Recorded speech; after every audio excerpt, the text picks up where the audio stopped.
right, so kind of get dialed in, get comfortable close to your partner. That's the whole thing here. If you're over here all stiff and rigid like most people when you try and apply takedowns to stand up, I mean, other things are going to happen. Body parts are going to fall off when you hit the ground. Okay, so be relaxed, be loose, but have a good base. Any questions? All right, we're going to go about a minute with your partner. Keep score. There will be prizes. All right, all 3, 1, 2, 3. I don't want to see any, freight chains coming forward and breaking faces. So wrist control, good. Level changes, good. If I'm on both knees, I'm not playing the game. Okay. So I want to maybe one knee to take a shot, maybe a penetrate.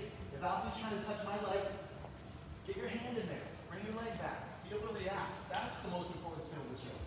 It's like not just like if someone shoots, they're looking at it, come in. Like be able to react. Even if he scores, I reacted a little.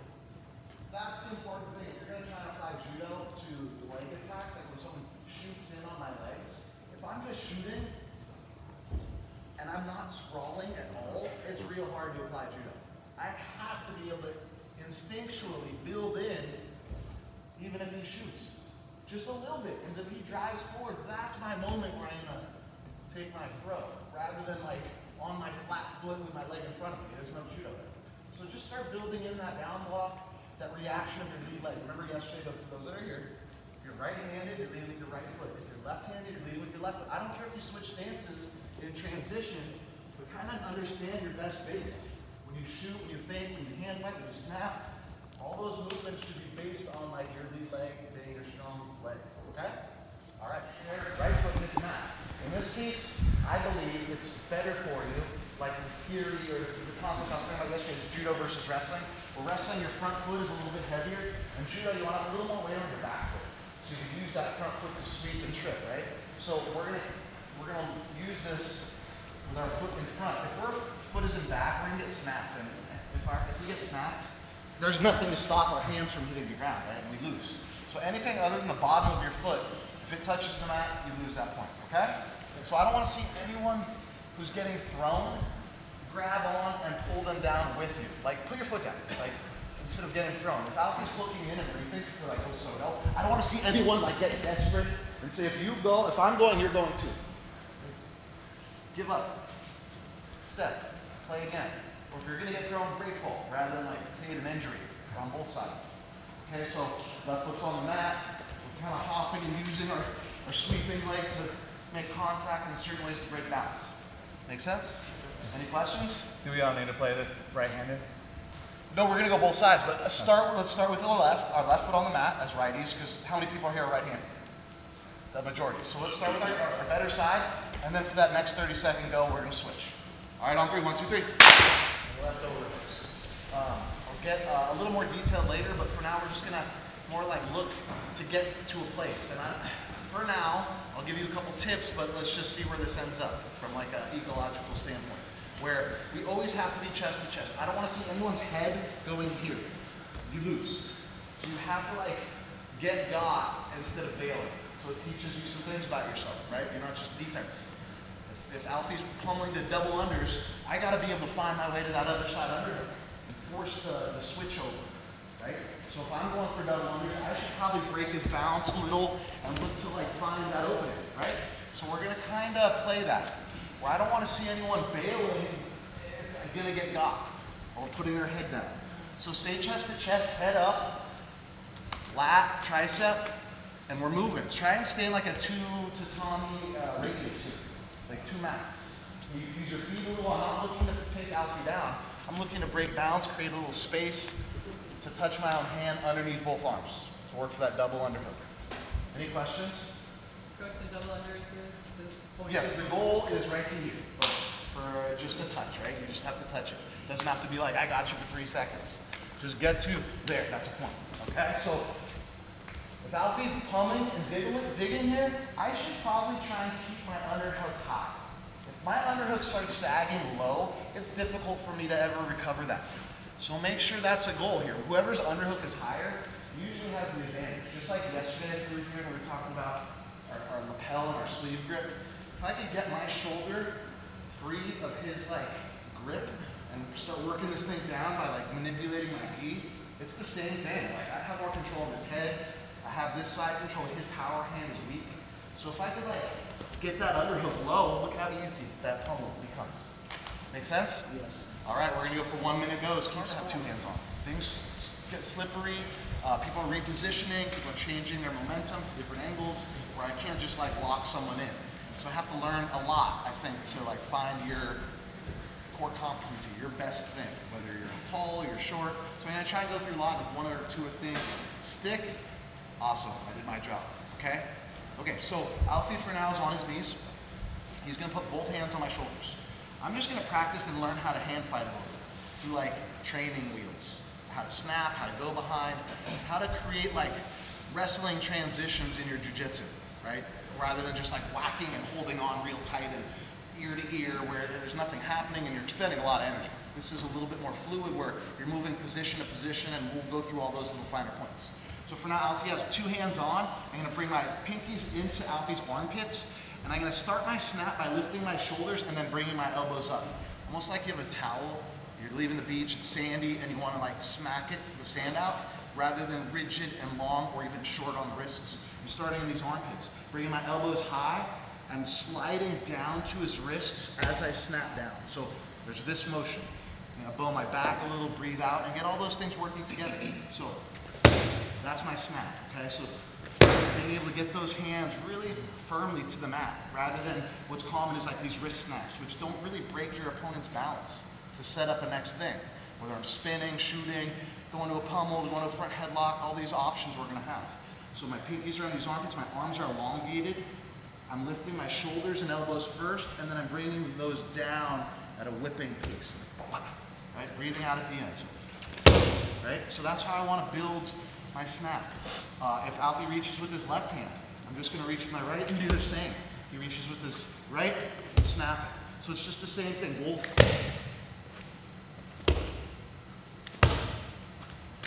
I'm a lefty, so if you're right-handed, lead with your right foot. Same thing. My front foot leaves the mat or slides back just a little. I don't want to have it flat in front of him when I snap, because that way I'm going to snap him into a shot. So I kind of want to be bent with my knee and my toe in line, rather than here or even too forward. Lefty for me. Make sense? So let's just start there where each person, say, does 10 times through 30 snaps. Don't rush it. Try and think of your arms as being really loose and then getting to really rigid at the end of that snap. So I think that's like a big note for takedowns in general. Probably on the ground too. Where if you're loose and you're able to feel things a little bit more without like forcing things, you could go from really relaxed to really constricted in a quick amount of time. But if you're always rigid, it's hard to find openings. So they're gonna usually match your rigidity and then you're both just stiff. So a lot of times when I feel someone really strong and stiff, I'm super relaxed. I understand like where to put my hands a little bit and then find the opening where I could like go from one extreme to another rather than always residing in like a 3rd or 4th gear. So that'll be something to be noted here. Pretty relaxed, pretty constricted. Make sense? Let's do that like 30 times. So now I have an inside tie. Alfie's on the outside here. So if your partner's on the outside, you have like good control. Focus in on being kind of mobile with your palm, whether it's in the front because you want to be a little more defensive, or behind if you want to pull. So kind of know those ranges. Use your thumb if you know that they're going to shoot. It's really hard for Alfie to take a shot in general when you got that C grip thumb stopper. Just if we're over it, they could get under us pretty easy. If we're just in front, it's hard to be offensive. So you got to be able to kind of like matriculate your hands kind of by feel, whether it's offense and there's a pull or a snap and a pull. Those kind of be mobile in there. Okay, for this case, we're gonna hop in, we're not gonna move our hands. It's like our little Uchikomi. We're just getting close, like a back step almost.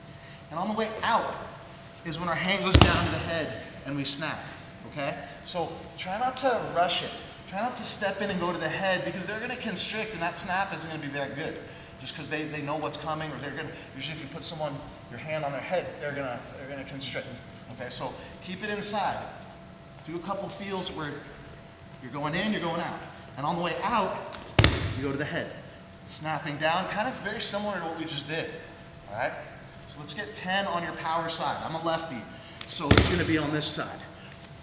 Righties, You're going in and out, in and out. Then my right hand on the way out as a righty, right foot forward, is gonna go to the head, right? And this is where you kind of want to end up. Don't do any extra stuff. We're gonna add a thing to the end next. So we're here and here, kind of over top, rather than like them in front, us on our knee. Have the high ground, have them underneath us, and be ready to have our next thing take place, which will happen soon.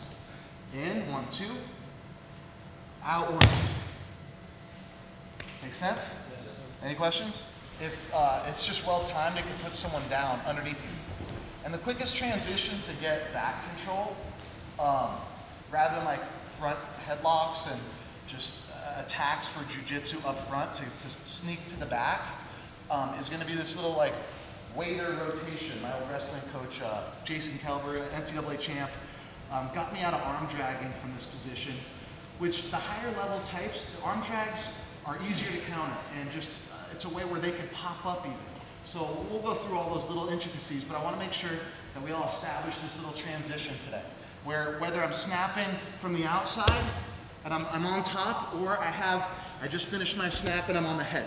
Okay, so whichever hand I snapped with, which is the righty for most of you, is going to transition to going on top of your left hand, which should be a high on that tricep still, from your inside thigh. Like I'm here, and I'm way over here, so circle this way.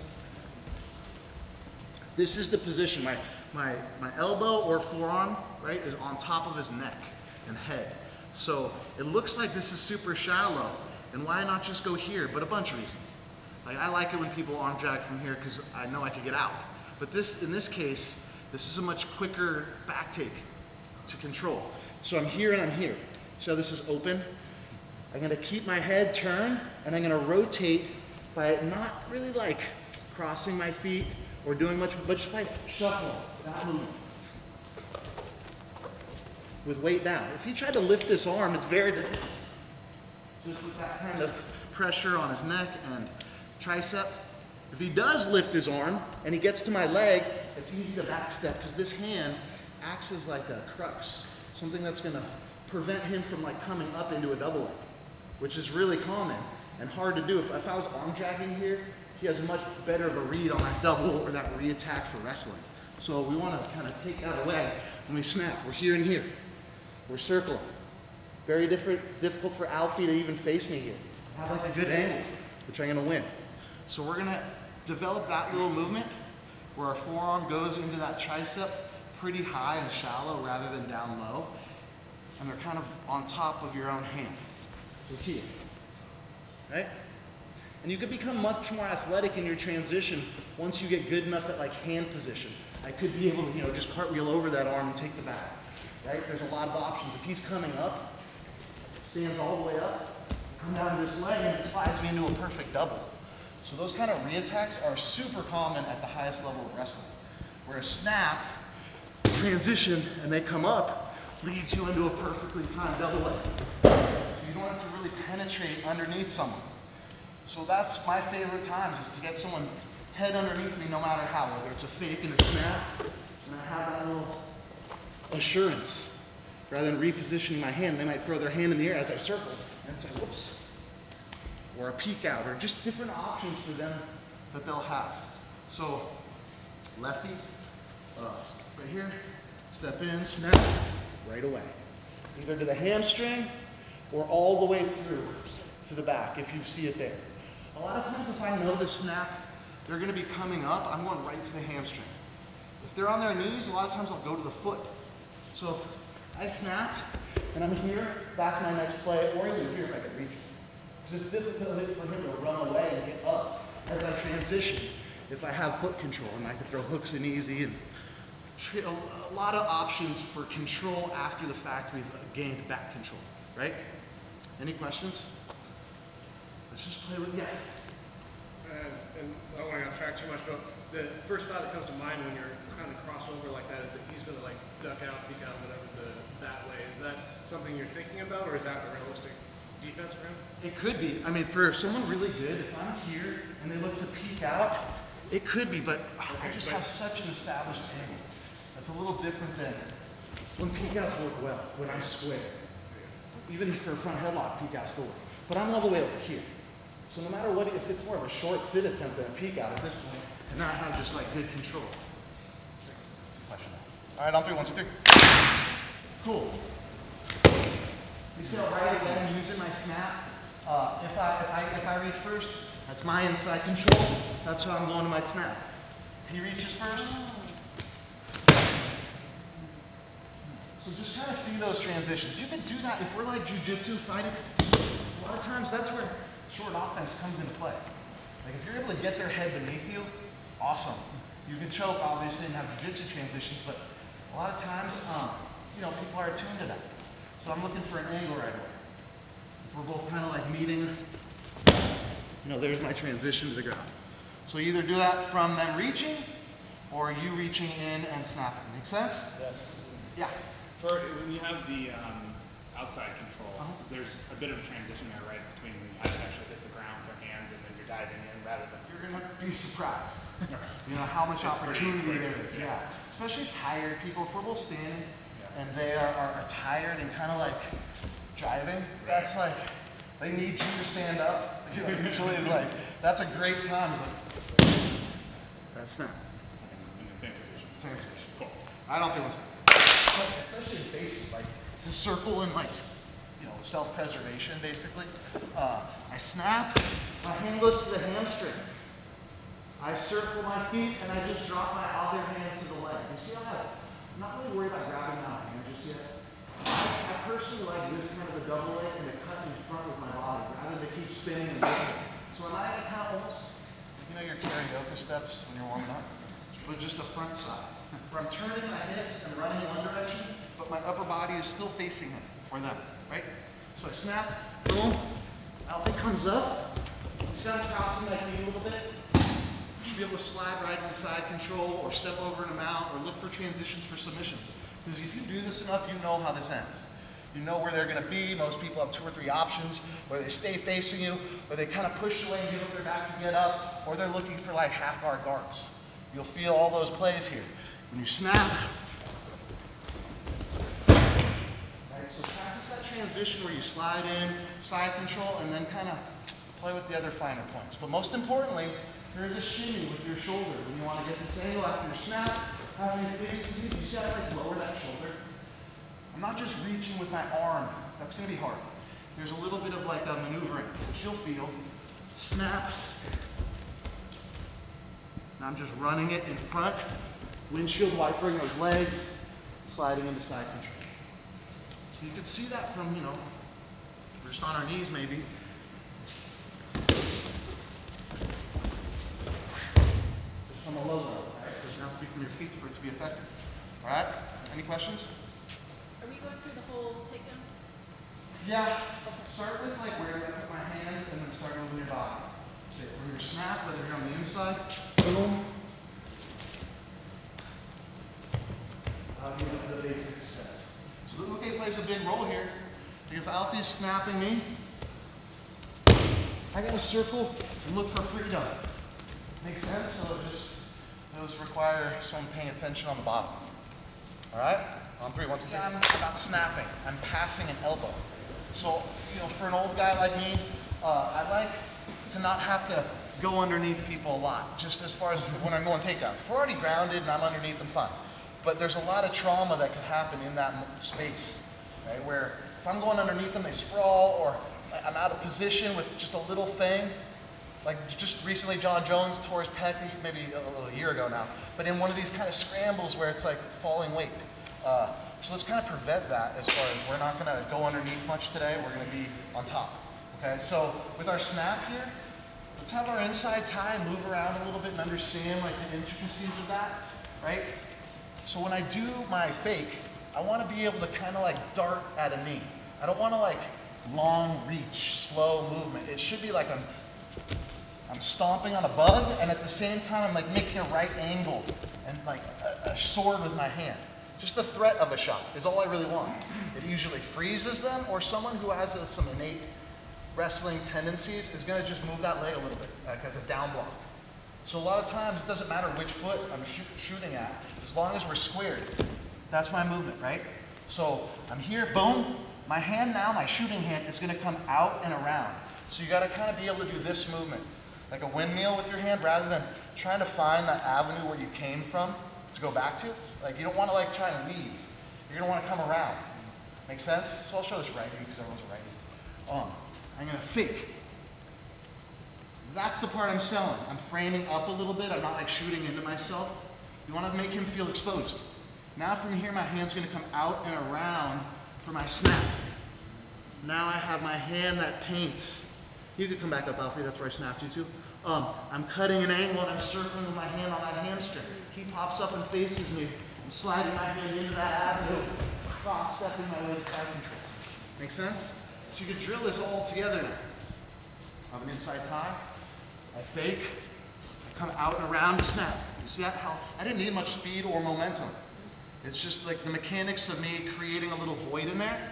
So remember we did our back steps where we came in and we came out to snap? That's the whole key. If you try and snap someone where you're standing, they're not going anywhere.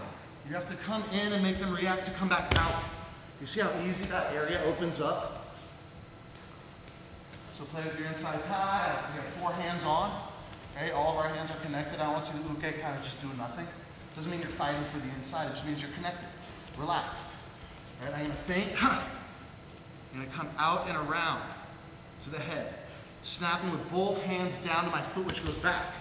Now I'm painting his tricep. I circle, I come to that hamstring. He pops up. I have my perfect angle for my elbow. Make sense? Yes. So really practice that snap a few times before you go into this whole sequence. Big nose. Where your hands are. That moving. Okay, I haven't taken a shot in a long time, unless we're drilling in a live go.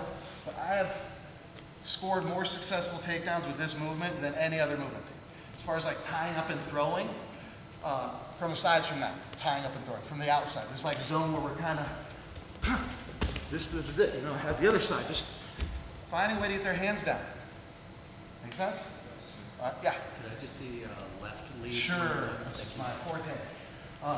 So I'm faking, right? I'm just like selling this like, that movement. And I'm coming out and around, snapping, painting the tricep, coming to that hamstring.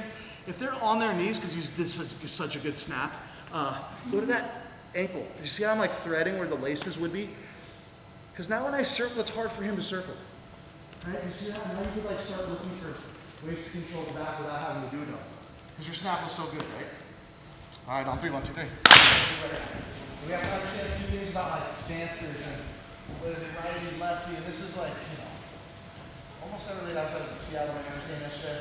And it's almost like baseball math where it's like the runner's on first and second and the ball's hit where it's going. Like there's some of that going on where just by sheer understanding what I know right here about Alfie, we're both righties, probably right-handed, probably gonna circle a certain way, he's probably gonna have some reactions just based on this. But within the subset of jiu-jitsu, it's kind of a wild west as far as like, there's not like conventional wisdom here. It's more like whatever gets you to the ground the quickest and the best way that gets you the win.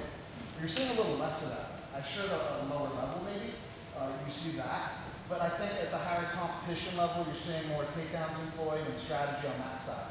At least enough to the point where you're not gassing yourself out in the takedown department. So we're gonna kind of develop like a system based on like you're a righty or you're a lefty. They're a righty, they're a lefty, okay? So I'm a righty going against another righty who's leading with his right foot. They're gonna put their right hand on me. And I just want 10 times you to be able to get this down. So Alfie puts his right hand on, I'm going the opposite of an arm drag. An arm drag would be my right hand high, my left hand low. We want our left hand high, our right hand low.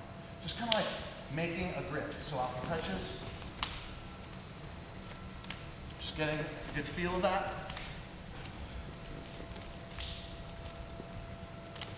So once you've gotten 10 of those, just like say I get that sound, click, not like bum bum, right? So I'm getting that contact point, and right when I make contact, I'm pushing away as I retreat with my shoulders. So I'm creating space. So once I feel that, I'm kind of popping back and away.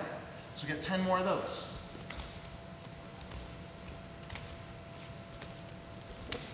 See, I'm kind of like creating space. Then we're going to do 10 where I'm actually creating an off balance. Okay, because usually when things go back and away, they come back in really quick. is based on like action and reaction. So I want to be able to guide him rather than let him like go away. So within that last 10, it's out and away, down and in. I'm not switching my stances. It's not a 2-on-1 where I turn and I face inwards. I want to still preserve this little angle. You see that? This little angle, okay? And we're going to build in offense around that angle we're creating, whether it's a high seat, a double, a Ouchi Gari, a back trip. There's a lot of offense to be said right here. Foot sweeps and so away, down and in. You see, I didn't really move. All that's going to happen like pretty quick. If you 1, 2, 1, 2, and then 1, 2, 3. So, boom. You got that one. Away, down and in. So just get that built in. If you do enough reps today, it'll start already taking form offensively. That's just one form of an elbow pass. Okay, any questions? I don't think wants to do. Elbows. Okay, so when we're tied up here, we're going to kind of wait until they reach to the inside. Okay, that's like kind of the game. I have inside control with my inside tie, which we talked about today. Your thumbs are in front sometimes. You're grabbing triceps sometimes. Sometimes you're blocking the shoulders. When they come in with their right side, that's when we're doing it. So we've just established like a normal tendency, what they would be doing anyways, and we're going to like make it their idea. So for this elbow pass. So we have an inside control. At some point his right hand comes to the inside. We're sliding to where we got to just prior with that kind of like redundant, rigid movement. Now it's more integrated into maybe like all this stuff that's going to happen. Make sense? So just kind of blend in your own movement too. Go to a collar sometimes, push a little bit, snap. And at some point, that's going to happen. Don't wait too long, but I kind of feel it happening. And sometimes set a trap. Like don't let them do it in a way where they want it more. Like block with your elbow. And at some point, let him have it, because he's going to go harder. Okay, so start to get a gauge of that like on and off lever. Make sense? We're not really adding offense to this elbow pass yet, but you can probably start figuring some things out. Anytime I pass an elbow, you have like an easy snatch shot, rather than something where it's like, okay, boom. So that's like so important to note. Elbow passing through to easier angles. That's just easier to teach in a 2-hour session than like a judo chop here, where I can throw, obviously from here, there's like great angles on how to like hook in and reap and throw, but for just time's sake, let's do stuff that's gonna be just as effective, just to find the openings, okay? And some of you, I'll walk around and say, hey, here's your slam for the day, okay? All right, on 3, 1, 2, 3. When they're on our head, this is a hard place to function a lot of times, right? There are options, but just to alleviate this, an elbow pass is probably my favorite. Instead of like, I want to like fight fire with fire on the inside. Sometimes it's easier to like pull more rather than push more, right? And in this case, an elbow pass is like, ole, of their energy.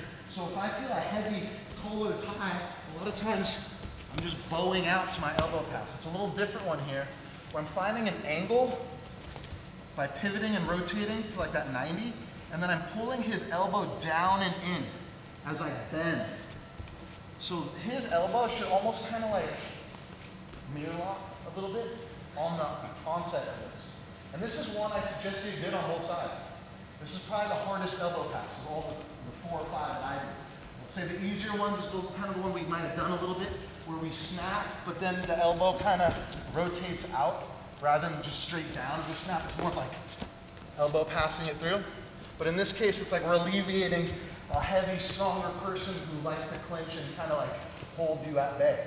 So I'm going to the elbow, and this grip is just really important, like over that bone, I don't know what this longer bone is on the elbow, but getting a good grip, even when you're wet, there should be enough to at least meat hook for a second to get the position you need, right? Rather than what is common here when I teach this is people try and lift their elbow and push downwards. It's more like a pull, that way.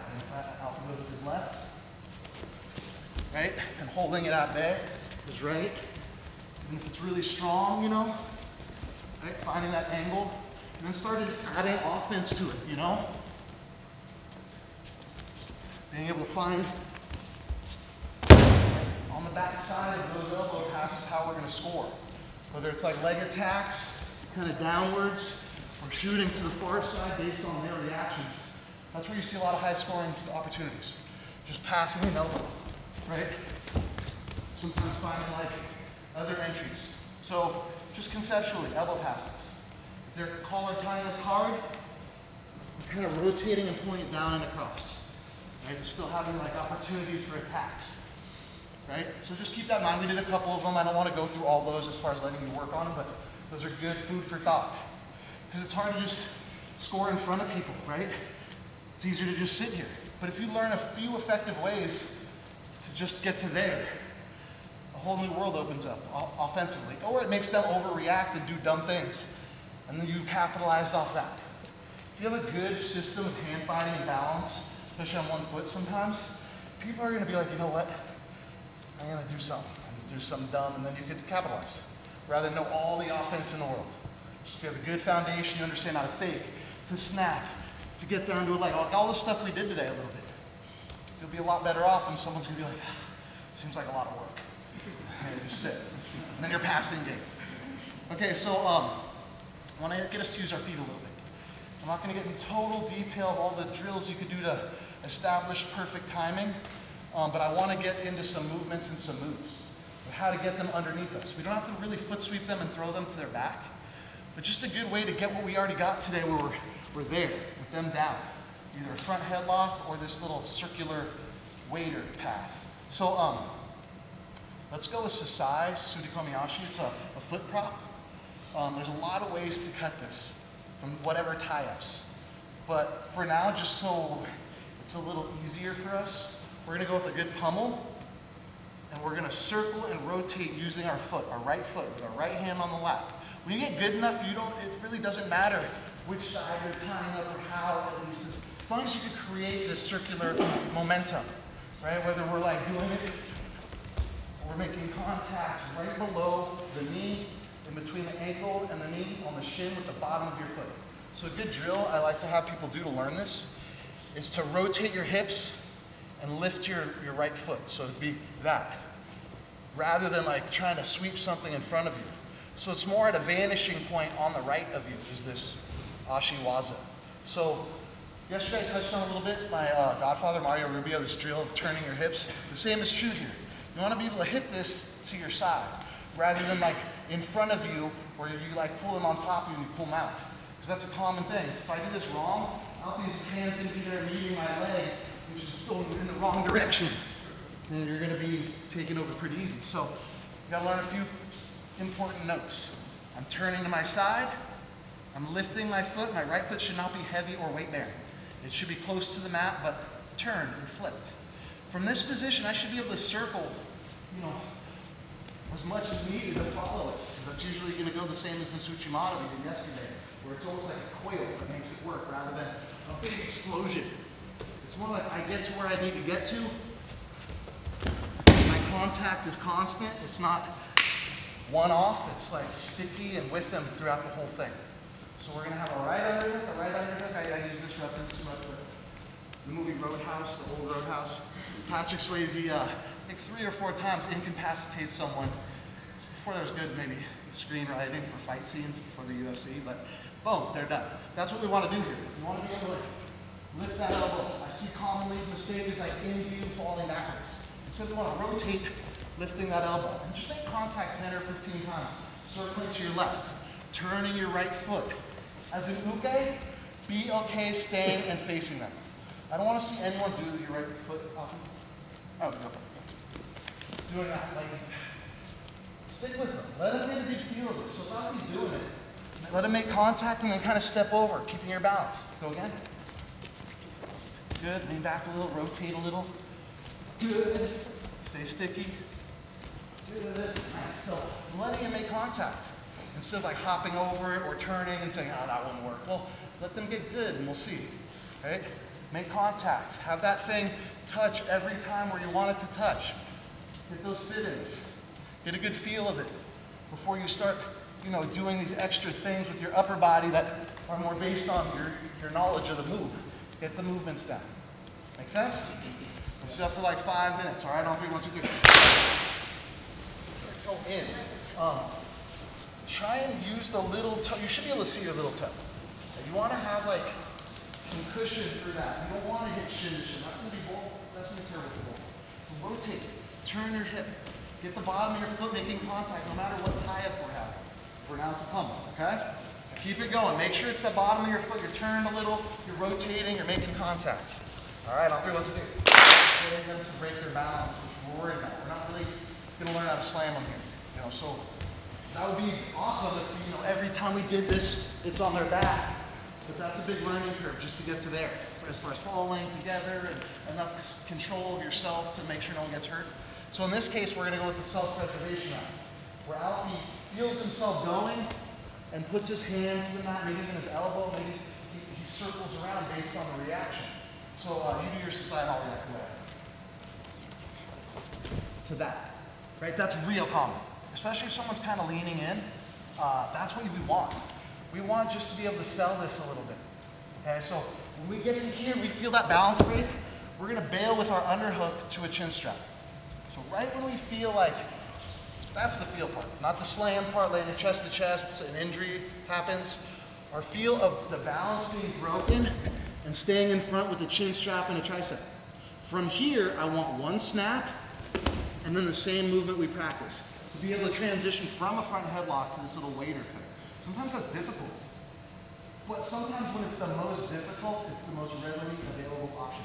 If they're grabbing your triceps and looking for sucker drags and doing all this thing, one little bounce of the head will release your elbow from being grabbed. So if Alfie's grabbing my elbow, that's the way through this sometimes, rather than squeezing and, you know, putting yourself underneath someone for like a submission that might be ill-timed based on the lack of room in there sometimes. Here, I snap once, I release that chin strap, and I go to that same kind of waiter. I'm holding a big tray. Go around. So I have my standing position. I'm in a pummel. Right? I feel like how this might open up with other kind of options, right? How I'm gonna feel where they're gonna be. I might grab a leg to get them to react into me. There's these little things. You want a little pressure into you when you do this.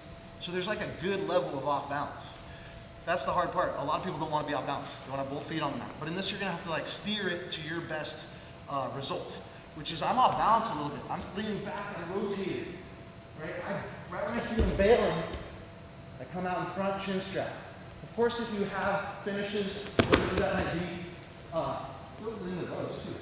I'm saying to kind of tie a little bow tie today.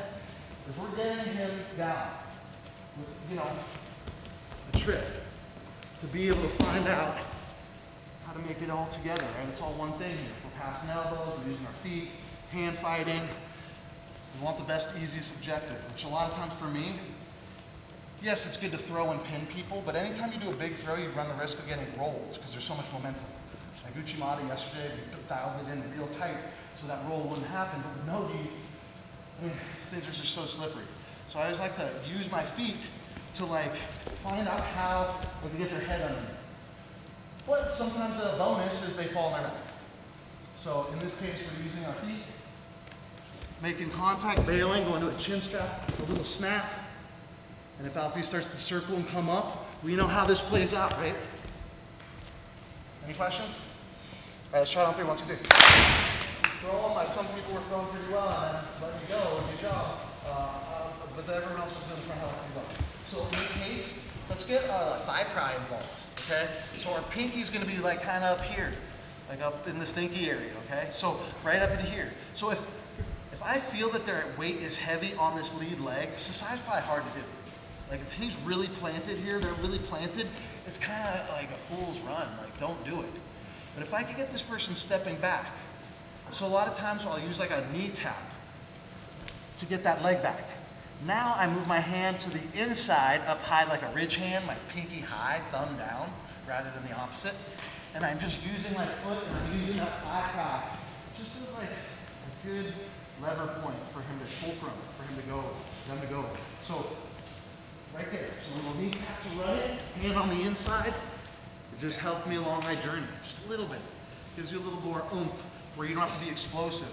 Because sometimes, you know, it's just hard to be explosive when you're tired and a lot has happened to just boom. And a lot of times explosive movements lead to getting swept. So in this case, I have my over under. I'm reaching down to this leg. I like to be a little more dynamic when I reach down to the leg. I like to run and switch my stances to that movement to kind of like really drive home that I want to take him down over it, which shouldn't be too difficult if I run that correctly. So I'm going to run my feet, boom, they step back, I switch my hand from the outside to the inside, and then I just rotate right into my Sasae, then kind of posting, finding your way easier to that movement. Any questions? When you're grabbing, do you want to keep the lat, or do you ever switch to the shoulder to pull? I only switch to the shoulder, which we're going to get to, is when I'm a double underhook. And I feel him breaking my lock and I lose it.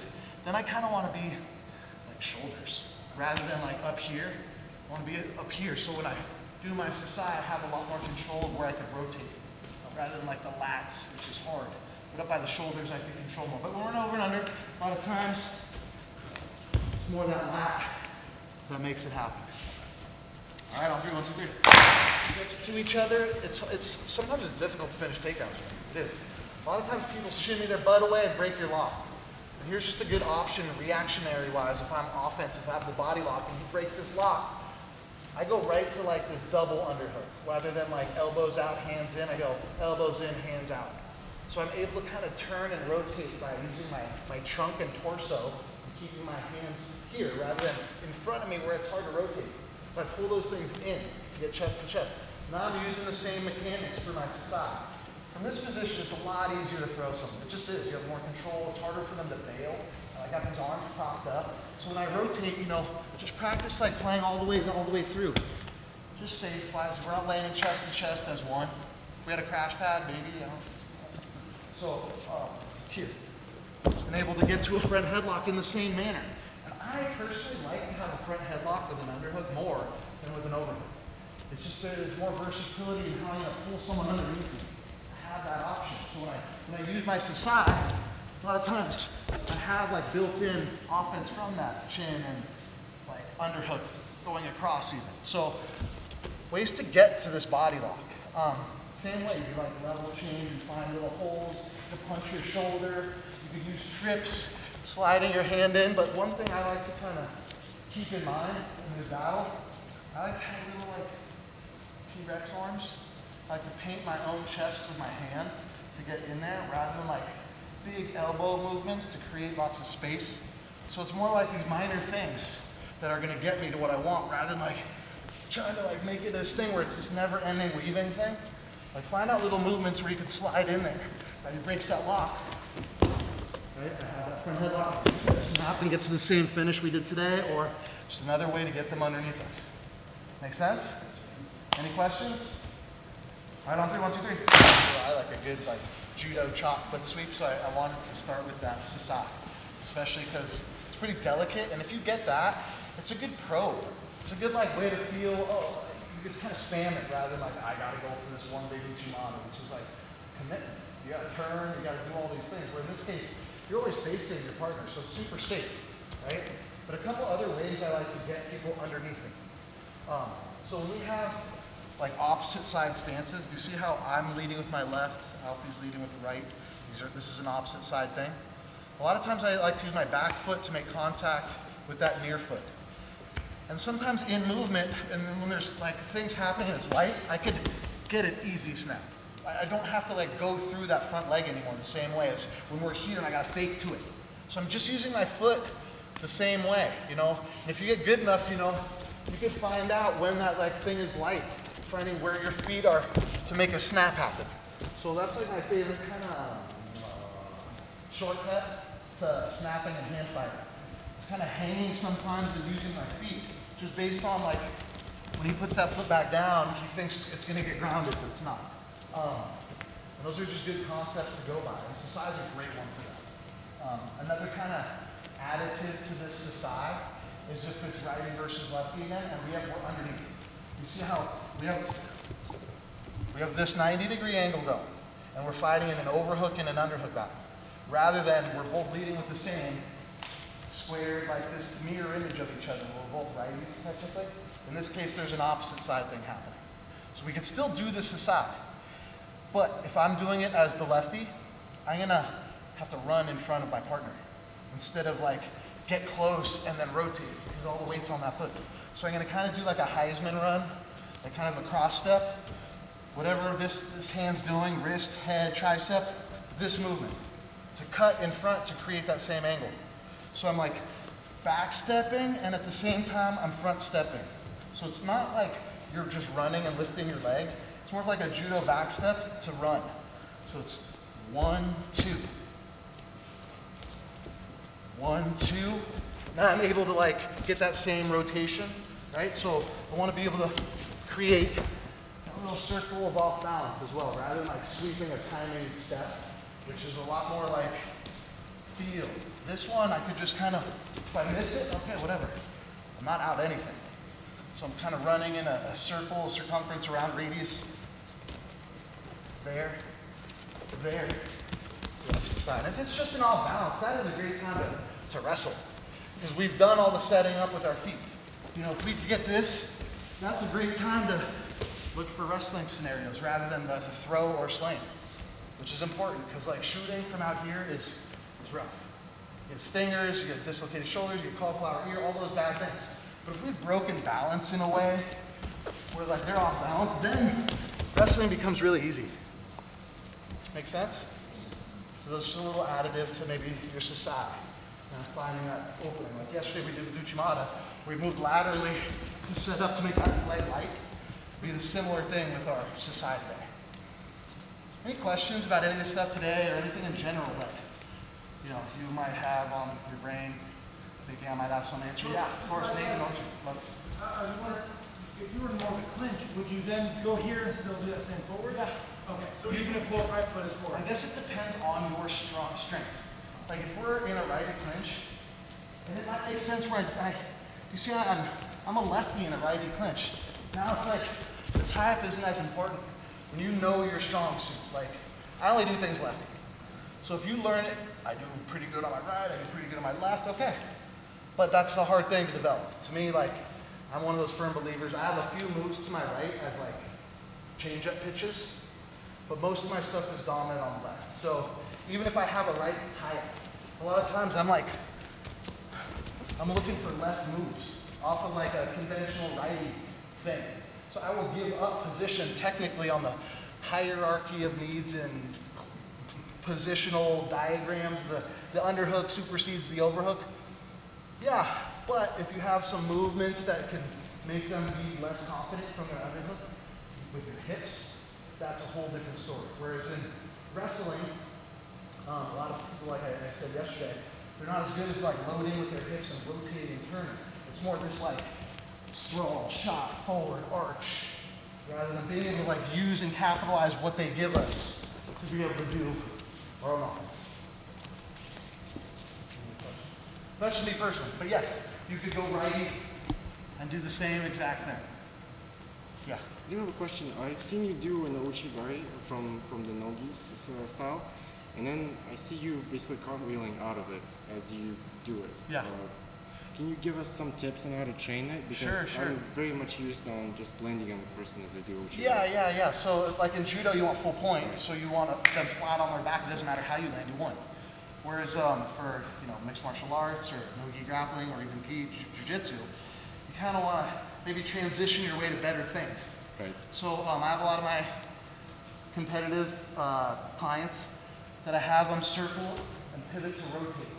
So if I'm a right underhook, I'm stepping with my left and I'm pivoting. Now all I have to do is a back step. And when I land, I'm using my free hand to post onto the mat. So from here, Alfie's gonna roll over to his knees and pop back up and have the same thing. I might use a Sasae. But a lot of times to solidify control, I don't want him to just be able to sit up, obviously, right? I don't want that to build into my entry. I'm gonna have to thread with my open hand. So when I do this movement, and I inside trip, I wanna get this arm to the inside. Because if he does try and spin and fight into me, it's a lot more difficult than if I'm in here. Where if the momentum takes it wrong, I just got swept, right? So I like to kind of release with that outside hand. That's from close proximity. A lot of times if I'm going fighting wrists, and I'm doing this, it's the same kind of thing, but shallow. I'm doing it more of a shot, rather than our horns are locked, and we're up here, and I'm finding my way to an inside trip. from a close proximity. Rather, you know, we might be hand fighting and 2-on-1 pull the wrist into me. Now I'm like dropping at the same time to be able to find the same movement, basically, right? In a gi, that's like very common. This guy Jime made that move relatively like, whoa, if he could do it, I could do it. Where you grab the sleeve, and you pull it in your pocket and at the same time, leaping. But you can't do that anymore in judo because you can't do anything in judo. So I'm pulling that in, and I'm rotating, and kind of flailing over as though I was finishing a double leg sometimes. Any other questions? Yeah. For MMA, like I find myself a lot in that 50-50 style punch. Would you still recommend the Sasae when there's knees and everything involved? For sure. So that's one of the safer plays, is like using this free hand to kind of like protect you from the far leg or the near leg based on like him threatening or them threatening with knees. Like being able to find, you know, how that works, it's a great play too. So you're using the thigh pry as also protection to... Definitely, yeah, on the far leg too. Gotcha. Like that far hip, it's really hard for them to be offensive with an underhook if you neutralize this to the far hip, especially for MMA especially. And this is something Holly did really well to Ronda. Ronda got in 2 clinch positions and Holly just cleared to the far leg and it was very difficult to stay like attached. So from a defensive perspective as well, yeah.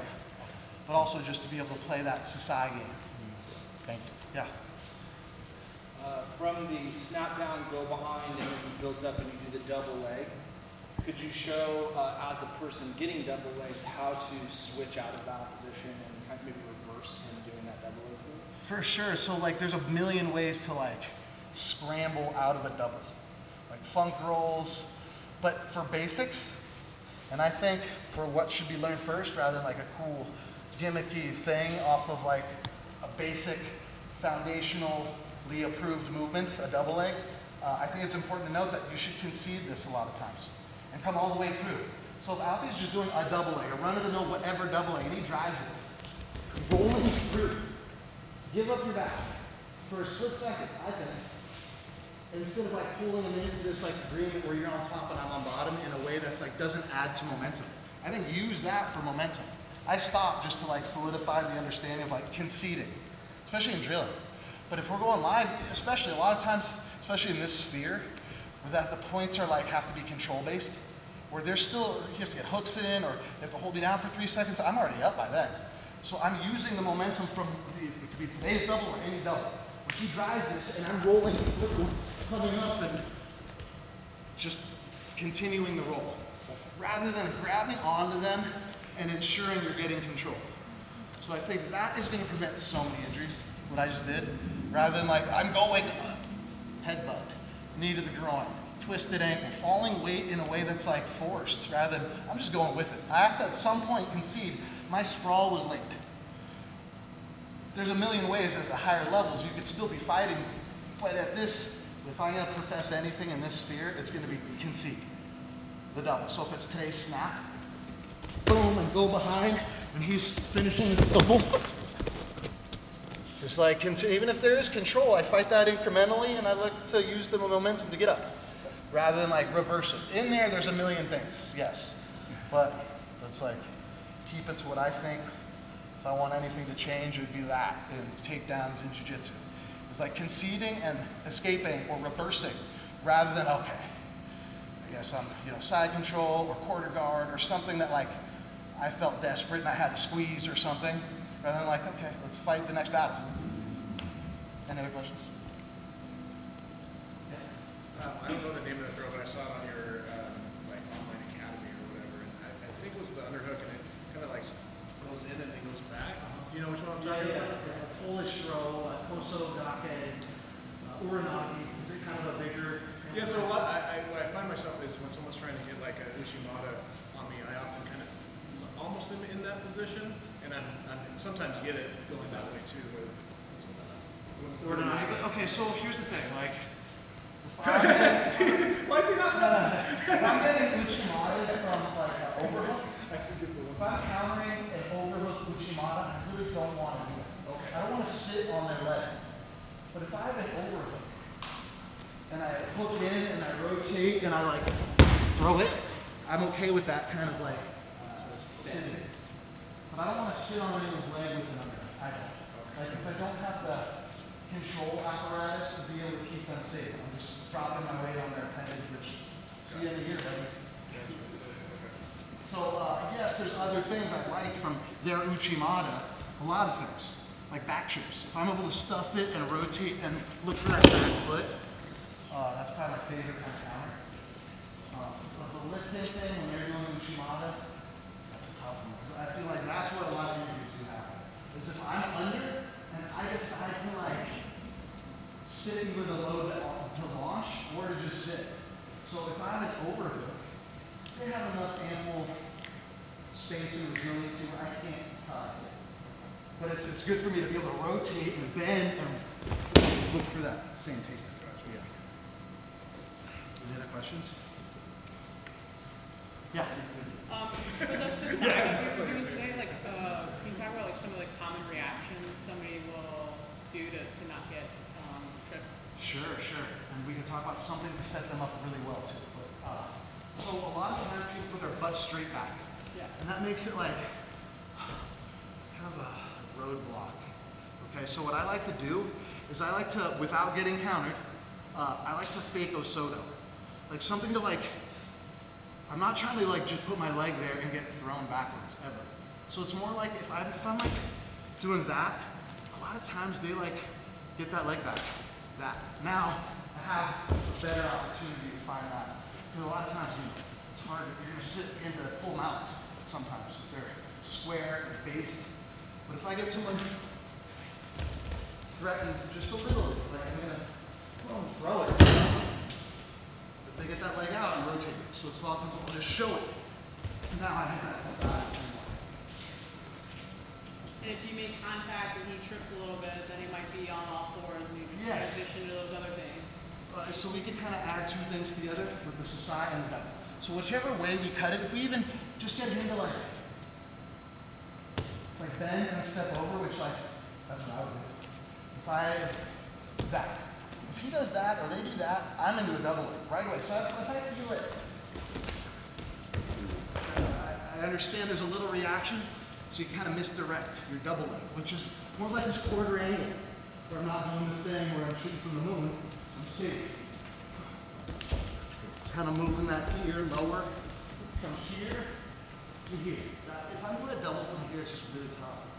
It's just that little kind of 3 to 6 inches gets me the frame I need to run over. If I'm just reaching from here, it's tough.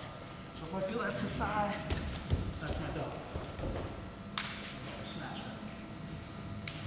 Any other questions? Yeah. Maybe just a couple of quick thoughts on like when you snap your partner down, maybe they're not looking to wrestle up and looking like invert or roll. Yeah. Just maybe just some thoughts on that. Yeah, so a lot of times, let me touch this because I need all the leg length I can get for this. I personally like a move called like basic just Sankaku. I learned it when I was 9, and it still works to this day.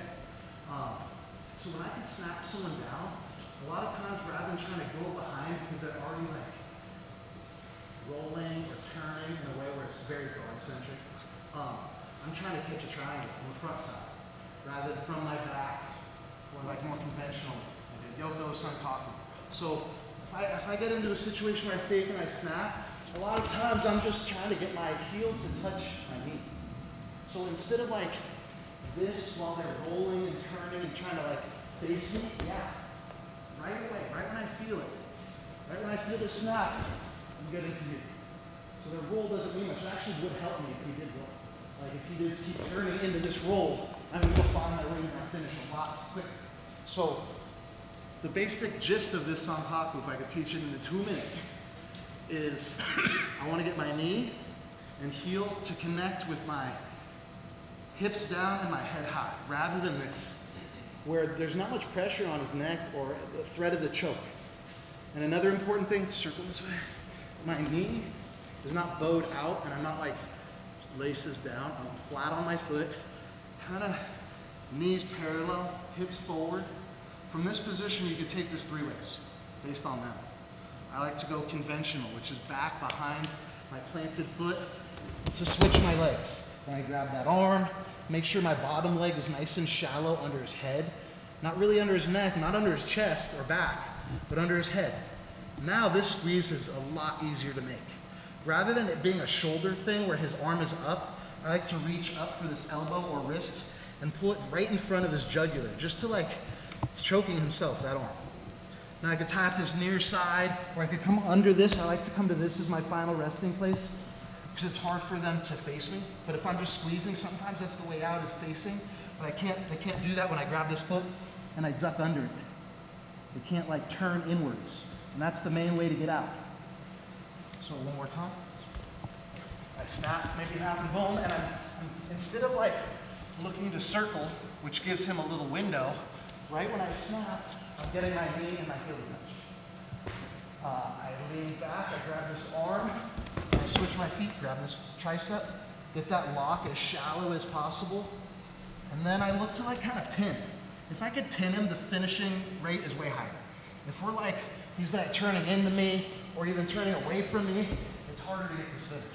So I want to like make sure he's pinned, ducking under this leg, squeezing my knees together.